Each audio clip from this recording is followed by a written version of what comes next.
La deuxième partie, s'il vous plaît. La terre m'a chargé de donner le message aux enfants. Le message que j'ai eu ce matin concernant la terre, c'est pour les enfants. Il y a certains enfants, parfois ils sont timides, parfois ils ont des problèmes. Les enfants, ils ont des problèmes, ils ne peuvent pas s'exprimer.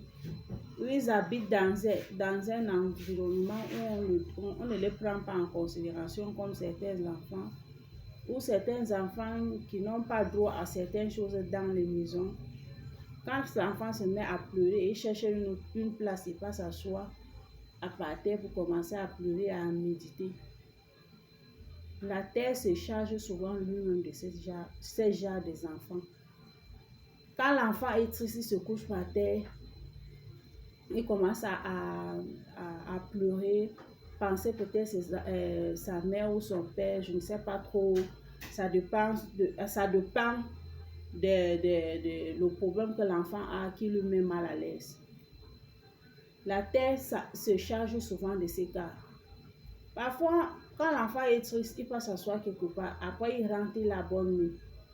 Là, c'est la terre qui essaie un peu de nettoyer cet enfant et l'orienter et lui donner le sourire. Parfois, tu vois peut-être un enfant qui n'a pas l'habitude de jouer avec les autres. Subitement, comme ça, il veut faire comme les autres. Ça vient parfois de la terre.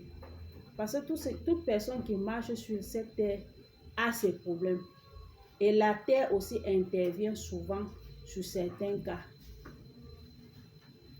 Quand tu es timide, ça ne va pas, donc on t'a refusé quelque chose, tu n'as pas droit à certaines choses comme certains enfants, ou les enfants franchement maltraités, ou les enfants qui se retrouvent peut-être dans les